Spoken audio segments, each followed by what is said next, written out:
Does Russia really need an aircraft carrier? Russia's rusty aircraft carrier Admiral Kuznetsov has been back at her home port near Murmansk since February following a 2016 combat deployment off the Syrian coast. Kuznetsov took a beating from heavy use, and what's next is a long-awaited refit, of which we now have a few details.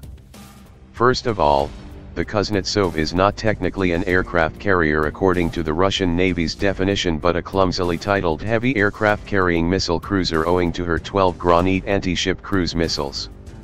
The retrofit will replace these with Kalibr-NK land attack missiles, substantially boosting range, and fitted inside universal vertical launchers also capable of firing P-800 Oniks anti-ship missiles, according to Tass. Russian warships have on several prior occasions fired Kalibr missiles at Syrian rebel and Islamic State targets in Syria. In addition, the Russian Navy wants to upgrade its sole aircraft carrier's flight deck, replace the electrical systems and swap out several worn-out boilers. The extent of the work reads like it's practically a rebuild. The question is whether Kuznetsov, which launched in 1985 as the Leonid Brezhnev, is still worth keeping around. Kuznetsov's mission to Syria, the first time Russia has ever sent a carrier in combat, was not significant in strictly military terms.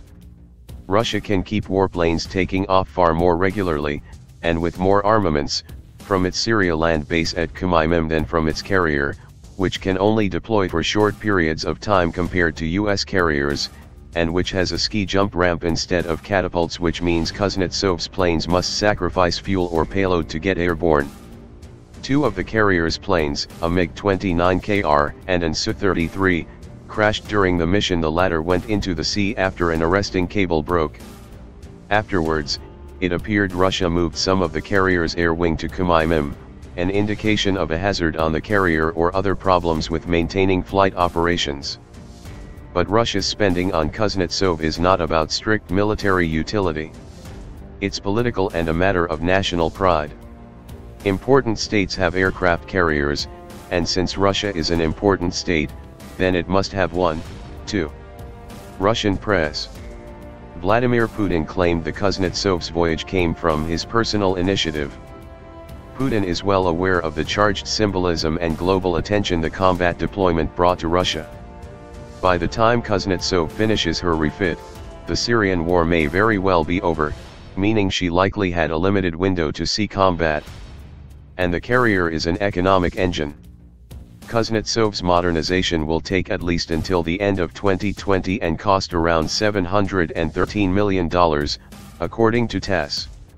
Though a fraction of the cost of a new Gerald R. Ford-class carrier, it is a substantial investment and will keep the shipyard at Roslyakovo near Murmansk busy. In any case, Russian aviators surely learned some valuable lessons from the Syrian deployment, and we will surely see a new and improved Kuznetsov at sea in a few years.